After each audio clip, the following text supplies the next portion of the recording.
Coucou mes licornes, je suis ravie, mais alors ravie de vous retrouver pour cette, nouvelle vidéo, parce que non, il y a plusieurs d'entre vous qui m'ont demandé des vidéos pour les débutantes. Donc j'ai décidé de vous faire 2 vidéos pour les débutantes.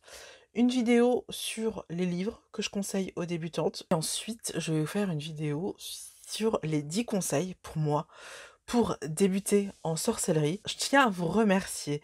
D'abord parce que, cette, chaîne a connu un boom dernièrement, certainement parce que je publie régulièrement sur cette chaîne dernièrement, mais aussi parce que, de plus en plus d'entre vous s'intéressent à ce que je fais et s'intéressent à ce que je partage sur la sorcellerie et ça me fait énormément plaisir. J'éprouve énormément de plaisir à vous parler de magie, sachant que, comme vous le savez, en fait, ici, c'est ma chaîne secondaire. Normalement, je suis censée faire des vidéos sur la mode, la beauté, le bien-être, tout ça et bah, ça me fait super plaisir de pouvoir partager, en fait, sur un sujet qui me passionne, voilà, qui me fait vraiment vibrer. Parce que je vous avoue que sur ma chaîne principale, c'est pas tout le monde qui est intéressé par ce genre de sujet.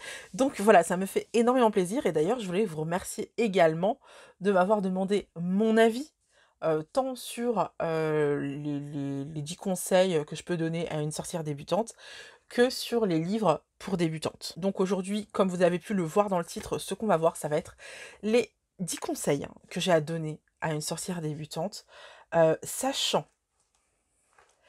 que je me considère plus comme débutante. Moi, ça fait depuis que j'ai 13 ans que je pratique, mais ça fait 3 ans, non 2 ans que je pratique sérieusement en sachant vraiment ce que je fais et où je veux aller. C'est-à-dire qu'avant, j'avais une pratique extrêmement intuitive, comme on dit dans le domaine, en ce moment. C'est le mot à la mode et on va en reparler plus tard. Mais très clairement, je ne savais pas trop ce que je faisais et donc j'ai plus 2 ans, peut-être 3 max, où je m'intéresse vraiment au sujet et où je vais vraiment au fond des choses et je vais vraiment chercher à comprendre les choses. Donc voilà, je ne suis pas une sorcière aguerrie. Tout ce que je vais faire, c'est vous donner mon avis de sorcière qui s'estime encore en apprentissage, même si dans la sorcellerie, on est toujours en apprentissage, parce qu'on a toujours des choses à apprendre. Même si vous avez des années, des dizaines d'années de pratique, en fait, vous allez toujours avoir des sujets que vous allez soit découvrir, soit redécouvrir avec un nouveau regard parce que vous avez évolué dans votre pratique et que, vous en êtes à un un un moment de compréhension des choses qui est différent de la première fois que vous avez abordé les choses. C'est d'ailleurs mon cas en ce moment, hein. Donc voilà, c'était juste pour dire que j'ai quelques années de pratique, mais je suis pas non plus une experte et je vais vous demander de me pardonner. Si je dis des choses qui vous semblent fausses ou si je dis des choses qui ne vous parlent pas à vous, ça peut être le cas et c'est pas grave. De toute façon, on en reparlera plus tard, mais la sorcellerie, c'est quelque chose d'extrêmement personnel. On a chacun notre perception des choses, on a chacun notre compréhension des choses et c'est normal qu'en fait, d'une personne à une autre, ça ne soit pas la même chose. Le premier conseil que j'ai à donner pour une sorcière débutante, c'est de se documenter un maximum, d'apprendre un maximum. Comme je le disais dans l'introduction, on a un terme en ce moment qui est, la sorcière rebelle, la sorcière intuitive, qui est en fait la sorcière qui n'a pas forcément de connaissances, mais qui fait et qui va essayer de pratiquer sans avoir forcément de connaissances. En termes de sorcellerie, je pense qu'il s'agit d'un art. C'est-à-dire qu'on a une partie de technique, une partie de science, une partie de savoir et donc ça, c'est la partie acquise. Et on a aussi une partie d'intuitif, une partie d'intentionnel, une partie qui ne s'explique pas, qui va être l'inné. Mais un art a besoin et de l'acquis et de l'inné pour être correct. C'est-à-dire que, si vous voulez vous mettre au dessin et que vous n'avez aucune technique de dessin, vous avez beau avoir énormément de créativité, ça va pas être top. C'est exactement pareil pour la sorcellerie. Autant il y a énormément d'intuitif dans la sorcellerie, autant il faut savoir s'écouter, autant des fois on sait. Autant il y a des connaissances à avoir. C'est-à-dire qu'il y a des bases, en fait, les phases de la lune, le langage des plantes, les propriétés, médicinales des plantes, les chakras sur lesquels travaillent certaines pierres. Tout ça, en fait, il faut l'apprendre parce que vous avez beau avoir tous les rituels que vous voulez, si vous ne savez pas pourquoi vous faites quelque chose, vous ne pouvez pas lui donner de l'intention. Et donc, si vous ne pouvez pas donner de l'intention, ça va être mon deuxième point, votre rituel ne servira à rien. Alors, très clairement, je me considère comme une sorcière studieuse. C'est-à-dire que moi, je mets un point d'honneur à comprendre ce que je fais et pourquoi je le fais. Et pourquoi faut faire les choses d'une telle manière et pas d'une. Et j'ai pas toujours été comme ça. Avant, j'étais une sorcière dite intuitive.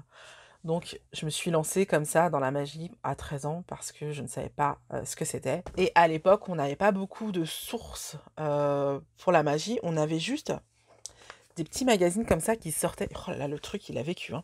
Des petits magazines comme ça qui sortaient en kiosque il y a 25 ans.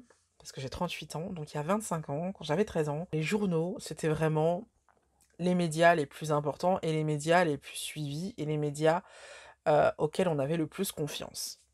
Et donc, en kiosque, on trouvait de temps en temps ce genre de magazines, qui étaient des magazines très moches, en noir et blanc, avec un papier de journal, hein, un papier vraiment pas top. Et on avait de temps en temps des livres hyper chiants, qui parlaient trop, pour ne rien dire et tout. Mais bon, bref, on n'avait pas beaucoup de sources. Dites-le moi si vous avez connu cette époque-là, en fait, où on avait des magazines comme celui-ci. Moi, c'est le seul que j'ai récupéré, que j'ai réussi à récupérer. Et donc, tout ça pour dire que à l'époque, quand j'ai commencé, on n'avait pas beaucoup de sources. Quand on avait des sources, c'était chiant, c'était pas joli, c'était pas intéressant, c'était rébarbatif. Du coup, bah, la connaissance n'était pas là, hein. Je ne faisais pas, je ne cherchais pas à connaître les choses, je cherchais pas à savoir ce que je faisais en fait. Et du coup, j'essayais de faire ma sorcière intuitive. Sauf que ça ne fonctionnait pas, tout simplement parce que si tu ne sais pas pourquoi tu utilises telle ou telle herbe, pourquoi tu utilises tel ou tel cristal, ça sert à rien en fait. Parce que, et c'est mon deuxième point, l'outil principal de la sorcière, c'est mon deuxième conseil, l'outil principal de la sorcière, c'est son intention. Peu importe les outils que vous utilisez, peu importe que vous ayez ou non un joli chaudron, peu importe que vous ayez ou non un joli mortier, peu importe que vous ayez fait une baguette magique, mais léchée, ce qui est important, c'est votre intention. Et ça, c'est une des raisons pour lesquelles je pratiquais la magie à 13 ans, et pendant toute mon adolescence, pendant aussi ma vie de jeune adulte. Mais à chaque fois que je voulais lancer un sortilège, ça ne fonctionnait pas. Pourquoi? Déjà parce que je demandais des trucs invraisemblables, hein. Je demandais des fois à être millionnaire, tu vois? Donc voilà, on reviendra plus tard, mais non, c'est pas possible. Ensuite, l'important, c'est l'intention et la visualisation. Si tu arrives pas à visualiser ce que tu veux et donc à expliciter ta demande, bah, l'univers, il sait pas comment t'exaucer. C'est un peu comme si, tu demandais à quelqu'un qui a les moyens de t'offrir ça, que tu venais le voir et que tu lui disais: «Je veux un poney» et la personne ne s'y connaît absolument pas en équitation. D'accord? Donc tu lui dis: «Je veux un poney». Tu ne précises pas si tu veux un vrai poney ou si tu veux un petit poney, vous savez les jouets. Tu ne précises pas si tu veux un poney en poster ou un poney en dessin ou un poney en maquette. Tu ne lui dis pas que, bah, tu as tel ou tel niveau en équitation. Donc il faut savoir que quand tu es débutant et ben, tu vas avoir besoin d'un poney qui a une grande expérience, parce que concrètement, il va falloir que lui sache mieux que toi ce que tu as que lui sache mieux que toi, pardon, comment faire, ce que tu veux, en fait, comment exécuter les pas que tu veux. Ou alors, si tu t'y connais bien en équitation, bah, tu peux avoir un jeune poney. Et si tu lui donnes pas non plus l'information quelle est ta taille et donc que tu veux plutôt un Shetland ou alors un Français de selle. Donc un Français de selle, c'est ce qu'on appelle communément, ce qu'on appelait avant les demi-poneys, c'est-à-dire des grands poneys. Et si tu lui dis pas tout ça, bah, en fait, le gars, il sait pas quoi t'offrir. Alors qu'il veut bien, tu vois? Mais il sait pas quoi t'offrir. C'est pareil pour l'univers. Si tu sais pas, si t'arrives pas à visualiser ce que tu veux, si t'arrives pas à poser clairement une intention, voilà, Il sait pas comment te donner satisfaction. Donc c'est pour ça que moi, ça ne marchait pas avant. C'est parce que comme j'avais pas les connaissances nécessaires et que donc je ne savais pas que l'intention, c'était l'outil number one et qu'en plus j'ai un trouble de l'attention. Donc ce qui fait que essayer de visualiser quelque chose, essayer de mentaliser quelque chose pendant plusieurs minutes d'affilée pour, éclaircir son idée, c'est compliqué pour moi. Donc si on me dit pas en plus qu'il faut le faire, bah, je sais pas qu'il faut le faire. Donc deuxième conseil, votre outil principal, c'est l'intention, la visualisation. Moi je travaille beaucoup avec ça et depuis que je travaille avec ça, j'ai réalisé à quel point j'étais une sorcière puissante. Parce qu'avant, je pensais que j'étais une sorcière de pacotille parce que les sortilèges que je faisais ne marchaient jamais. Mais une fois que j'ai compris que, la clé, c'était vraiment l'intention, bah, alors là, ça a été un truc de ouf. Le troisième conseil que j'ai à vous proposer, c'est de vous dire qu'il n'y a pas besoin de se ruiner pour être une bonne sorcière. C'est-à-dire que pour une sorcière, en fait, la récup, le recyclage, c'est un mode de vie. Des fois, je vois des vidéos sur YouTube où il y a une meuf où il y a des nanas qui disent oui, alors j'utilise ces herbes-là, qui vient de cet herboriste-là, et j'utilise ces herbes-là que pour ma pratique magique. Si vous voulez faire ça, libre à vous. Mais l'écologie étant un souci permanent pour les sorcières, parce que on défend la nature, parce que c'est notre garde-manger, notre aire de jeu, c'est grâce à la nature qu'on a cette puissance-là. Excusez-moi, hein, mais utiliser les herbes qu'on utilise pour faire la cuisine, c'est beaucoup plus économique, certes, et beaucoup plus écologique. Donc oui, tu peux utiliser des herbes que tu as trouvées en supermarché. Il te suffit de les purifier un peu pour enlever les mauvaises ondes qu'elles ont pu absorber quand elles étaient en supermarché. Et clairement, tu peux les réutiliser pour ta pratique. Et je répète, c'est plus écologique, donc plus sorcière, donc plus éthique. C'est pas la peine de mettre des milliers des cents dans les outils qu'on veut utiliser pour notre pratique. Vraiment pas. Et j'ai même envie de dire que la plupart du temps, un outil qui vous est destiné va être dans votre bourse, en fait, va être dans vos moyens. Je me rends compte, en fait, que la plupart des trucs que je kiffe et qui m'aident vraiment dans ma pratique, c'est des choses qui m'ont pas coûté cher. Pour ce qu'elles sont, c'est des choses qui m'ont pas coûté cher. Le quatrième conseil que j'ai à vous donner, et c'est un conseil super important, et c'est un conseil d'une sorcière studieuse, hein, donc vous allez pas être surprise, c'est de tenir un livre des ombres. Et quand je dis tenez un livre des ombres, je vais vous faire une vidéo, ou alors je vous l'ai déjà faite, peut-être qu'elle est déjà publiée, je ne sais pas dans quelle ordre j'ai publié les vidéos, je suis désolée, j'ai pas envie de faire de planning pour cette chaîne, j'ai vraiment envie de faire les choses comme j'ai envie de les faire, vous voyez, allez, ça sort comme ça veut. Je ne sais pas quand ça va être publié, si elle sera publiée avant ou après, mais je suis en train de travailler sur une vidéo sur le livre des ombres. À savoir que moi j'ai décidé que pour le moment j'aurais pas de grimoire parce que pour le moment, pour moi, c'est plus important de noter au jour le jour mes progrès, mes apprentissages, les rituels que je peux faire, comment ils fonctionnent pas, pourquoi à mon avis ils ont pas fonctionné, pourquoi à mon avis ils ont fonctionné, les tirages de cartes que je peux faire. Bref, pour moi c'est plus intéressant de noter des trucs au quotidien, d'avoir des notes, d'avoir un journal, en fait, un journal de sorcière, plutôt que d'avoir un grimoire. Et c'est hyper important, pourquoi? Parce que déjà, premièrement, ça te pousse à pratiquer. Plus tu vas noter de choses, plus tu vas apprendre de choses. Par exemple, je m'explique, à Samhain, j'ai eu envie de récupérer les graines de mes courges pour pouvoir les planter plus tard. Et je ne savais pas du tout comment planter des courges, comment faire en sorte que ça fonctionne, que ça grandisse dans la terre et tout. Et donc j'ai cherché dans tous les bouquins de plantes que j'avais, il n'y avait pas les courges. Donc j'ai fait une recherche. Et je suis heureusement tombée sur l'article de Paroles de sorcière qui était parfait pour ça. Il y avait aussi Émilie hein, qui m'avait... je te fais un clin d'œil d'ailleurs, parce que je sais que tu regardes la vidéo. Émilie m'avait aussi envoyé cette page Mais du coup, je suis retombée dessus en faisant mes recherches sur la citrouille et du coup, j'ai noté tout ce que j'ai appris sur la citrouille, donc c'était aussi bien, le côté botanique, aussi bien le côté médicinal, aussi bien le côté, magique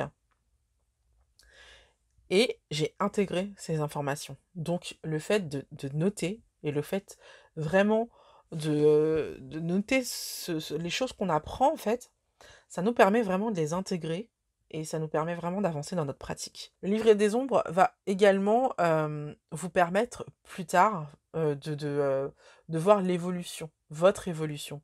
Par exemple, j'ai retrouvé, mon premier livre des ombres qui en fait était un grimoire, mais c'était pas vraiment un grimoire parce que je notais tous les sortilèges qui me parlaient, que je pouvais trouver. Mais quand je les faisais, en fait, je notais pas forcément le résultat, je notais pas donc c'était pas vraiment un livre des ombres, c'était plus un grimoire, mais un grimoire de trucs que j'avais pas forcément testé et enfin voilà. C'était un caillou, je recopiais les trucs en fait, en gros, c'était vraiment pas top, top, top, mais bon bref. Je l'ai relu et ça m'a permis de comprendre en fait mon cheminement en tant que sorcière. Qu'est-ce qui ne fonctionnait pas avant? Pourquoi je pensais être une sorcière nulle, en fait. C'est important en fait de noter tout ça pour voir les erreurs qu'on peut faire, qu'on a pu faire par le passé, pour pouvoir rectifier en fait, pour pouvoir avancer et évoluer. Vraiment, pour moi, c'est hyper important d'avoir un livre des ombres et surtout, c'est super important de le noter. Vous n'êtes pas obligé de faire quelque chose de canon. Moi, je sais que j'aime bien que ce soit joli, que j'aime bien l'arranger de manière à ce qu'il soit beau, mais vous n'êtes pas obligé de faire ça. Vous pouvez juste noter ce que vous avez à dire. Le cinquième conseil que j'ai à vous proposer, c'est de partager un maximum avec les bonnes personnes. Je dis ça parce que, il y a certaines personnes qui ne vont pas comprendre, tout simplement. Il y a certaines personnes qui ont appris à détester, à haïr les sorcières, ou alors qui ont appris que les sorcières, ça n'existait pas et qu'en gros, croire, au fait qu'on est une sorcière, c'était, totalement what the fuck. Ça veut pas dire que ce sont des mauvaises personnes, quoique, mais en tout cas, ça veut dire que ce ne sont pas les bonnes personnes avec qui parler de votre pratique. Donc, je vous conseille vraiment, mais alors vraiment, de choisir les personnes avec qui vous avez envie de partager ça. Moi, pour faire ça, j'ai lancé une chaîne YouTube. Vous n'êtes absolument pas obligé de lancer une chaîne YouTube pour parler de votre pratique. Moi, en faisant ça, je m'expose beaucoup, mais bon, j'étais déjà exposée, donc je m'en fous. Mais en tout cas, c'est important de parler de votre pratique avec des gens qui pratiquent également, sans pour autant trop les écouter. L'idée, c'est vraiment de s'apporter des choses, de s'apporter des connaissances, mais comme je l'ai dit dans le premier point, il faut absolument se documenter soi-même et j'ai oublié de le préciser à ce moment-là, mais c'est aussi important de croiser ses sources parce que comme c'est un domaine, assez mystérieux, en fait, on peut dire beaucoup, de choses qui sont pas forcément vraies. Par exemple, il y a une légende dans le monde magique qui est que le vaudou est une pratique de magie noire. Alors que le vaudou, c'est pas de la magie noire, le vaudou est une religion et que, bah, c'est pas forcément noir, c'est comme la Wicca, en fait. C'est ni blanc ni noir, en fait, il y a juste des gens qui, des fois, s'en servent à des fins de vengeance, mais en soi, le vaudou, c'est une religion et ce n'est pas une pratique de magie noire. Mais bon, voilà, je digresse, pour vous dire que, il y a des fois des choses, des idées reçues, qu'on peut retrouver dans les livres, hein, dans les bouquins, que vous achetez, des fois, il y a des conneries qui sont dites. Parce que c'est des gens qui, qui croient savoir alors qu'ils ne savent pas. Donc on partage, mais on partage avec les bonnes personnes et surtout on n'oublie pas de, vérifier les sources de la personne et de vérifier que la personne dit des choses vraies.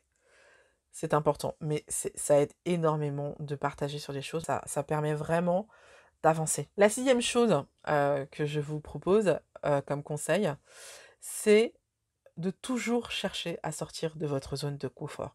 Mais de toute manière, normalement, ça devrait venir de vous. Au fur et à mesure de votre pratique, vous allez avoir envie d'apprendre de plus en plus de choses. En tout cas, moi, c'est comme ça que je fonctionne. Je suis quelqu'un de très curieux. Donc, dès que je commence à m'approprier des connaissances, j'en veux d'autres. Je suis quelqu'un de gourmand, ça se voit. Et du coup, voilà, j'ai toujours besoin de me nourrir de plus en plus de connaissances. Et je pense sincèrement que chaque sorcière devrait faire ça. C'est-à-dire que là-bas dehors, il y a plein de connaissances. Il y a plein de savoirs pour vous aider à évoluer dans votre pratique. N'hésitez jamais à vous les saisir. Franchement, je vous invite vraiment à, à, à oser apprendre quelque chose que vous ne savez pas, à oser prendre le temps d'apprendre plein de choses. Le 7e conseil que j'ai à vous donner, c'est de pratiquer. Pratiquer, pratiquer, pratiquer. Et quand je dis pratiquer, on n'est pas obligé de parler de rituels. C'est pas grave si vous faites pas des rituels. Mais n'hésitez jamais à émettre une intention. N'hésitez jamais à tirer vos cartes. N'hésitez jamais à envoyer de bonnes ondes à quelqu'un. Enfin voilà, pratiquez. N'hésitez jamais à travailler votre capacité à faire une intention. N'hésitez jamais à vous gorger de l'énergie d'une pierre. N'hésitez jamais à faire corps avec un arbre. Voilà, pratiquez, pratiquez un maximum. Connectez-vous aux énergies, c'est hyper important. Plus on se connecte aux énergies, plus on se sent fort, plus on est traversé. Et c'est hyper important de pratiquer. Et c'est hyper important de ne pas avoir peur de le faire. Et pendant un moment, j'ai cru que je ne pratiquais pas. Pendant un moment, je me disais, putain, je fais pas de rituel, c'est pas bien. Enlevez-vous ça de la tête parce que pratiquer, c'est pas forcément faire un rituel. Pratiquer, c'est aussi se connecter aux énergies, par exemple de la lune. Cet été, je me suis connectée aux énergies de la lune parce que j'ai vu que, que ce soit en juillet ou en août, la lune était parfaite pour mon signe et mon ascendant, pour mon signe zodiacal et mon ascendant. Donc, je me suis connectée à ces énergies-là parce que je savais qu'au niveau des autres planètes, c'était bof bof. Mais au niveau du soleil et au niveau de la lune, c'était tip top. Donc, je me suis connectée un maximum à l'énergie de la lune, surtout. Et j'ai passé un été, mais genre, c'est même pas que je me suis éclatée, c'est parce que c'est pas le cas, mais j'ai grandi cet été-là. Je me suis sentie légitime, un truc de ouf. J'ai grandi en tant que sorcière. J'ai ressenti plein de choses cet été-là. Franchement, ça a été magique. Vraiment, voilà. Le mot c'est ça. Un été magique. Donc, pratiquer, c'est pas forcément faire du rituel, c'est se connecter, tout bêtement, aux éléments, aux astres, aux plantes, aux arbres, aux cristaux, ce que vous voulez. Émettre des intentions, essayer de chercher à comprendre ce qu'on veut vraiment, ce qu'on ressent vraiment. C'est ça, pratiquer. 8e conseil, ta pratique doit être personnelle et personnalisée. C'est-à-dire que quand je te dis que c'est important, qu'il faut que tu saches pourquoi tu fais telle ou telle chose, c'est parce qu'il faut que ça te parle. Il faut que la raison pour laquelle tu fasses ça, c'est parce que ça résonne énormément avec toi. C'est-à-dire que si tu es chrétienne, par exemple, et que tu crois en Dieu, va pas chercher à travailler avec la triple déesse. Puisque si tu crois en Dieu et si tu crois au christianisme, tu crois qu'il n'y a qu'un seul Dieu. Donc à partir de ce moment-là, cherche pas à pratiquer avec la triple déesse. Ça n'a aucun sens. Pour toi, ça n'a aucun sens. Donc ne le fais pas. Fais juste ce qui te parle à toi. Fais juste ce qui résonne pour toi. Comme je te l'ai dit, l'outil principal de la sorcière, c'est son intention, c'est la manière dont les choses résonnent pour elle. Si pour toi, ça n'a aucun sens, pour l'univers non plus, ça n'aura pas de sens. L'univers ne comprendra pas ce que tu veux, ne comprendra pas ce que tu fais. Donc, ta pratique doit être personnelle et personnalisée. Donc, s'il y a des herbes qui ne te parlent pas, prends une autre herbe qui fait à peu près la même chose, qui te parle. Pareil pour un cristal, pareil pour une plante, pareil pour un arbre, pareil pour telle ou telle déesse ou déité. Bref, tu as compris le principe. Ne fais que des choses qui te parlent à toi. 9e conseil, et ça va être hyper important. Prends le temps. On est tous embrigadés, embarqués dans cette vie trépidante qui vit à 10 000 à l'heure d'Internet, où on a des informations qui font le tour de la planète en 10 minutes chrono. On est tous dans cette, voilà, dans ce truc, dans ce tourbillon. Et la sorcellerie, c'est aussi ça. La sorcellerie, c'est le fait de tout arrêter autour de soi et de prendre le temps. C'est-à-dire que au début, je t'ai dit de tenir un livre des ombres. Beaucoup de personnes considèrent qu'elles n'ont pas le temps de tenir un livre des ombres. Beaucoup de personnes se trompent.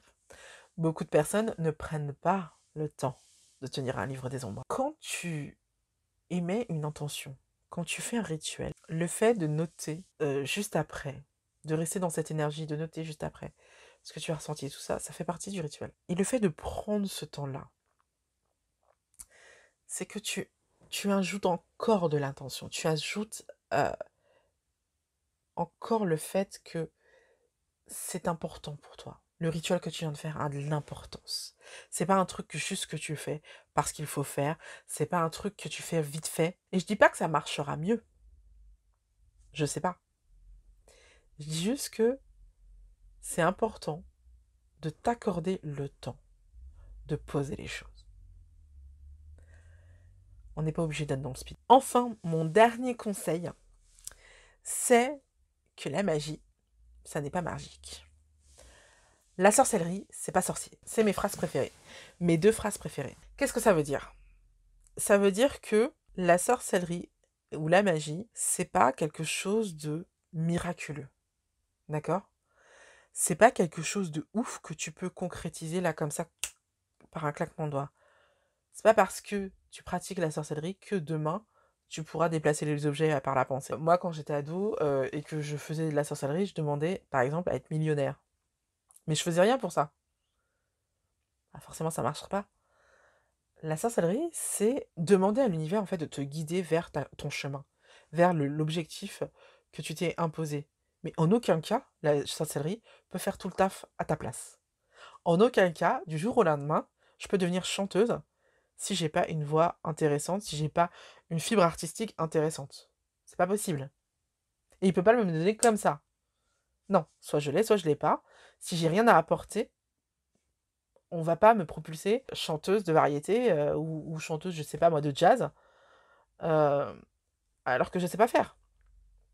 C'est pas magique, c'est pas miraculeux, c'est pas sorcier. Et je dirais même plus, personnellement, je n'aime pas le mot sorcellerie, je n'aime pas parler de sorcière, tout simplement parce que, d'un, c'est pas sorcier, et deux, pour moi, le mot sorcière est le mot qui a été inventé pour diaboliser le féminin sacré. Diaboliser la connexion que les femmes avaient avec la terre, les éléments, le cosmique. À partir de ce moment-là, je n'aime pas utiliser ces mots-là. Moi, je préfère parler de spiritualité païenne. Je veux bien parler de magie, mais certainement pas de sorcellerie. Je n'aime pas ce mot. Et je comprends en fait que la plupart des gens comprennent ce mot sur les sorcières modernes et tout. Je peux comprendre.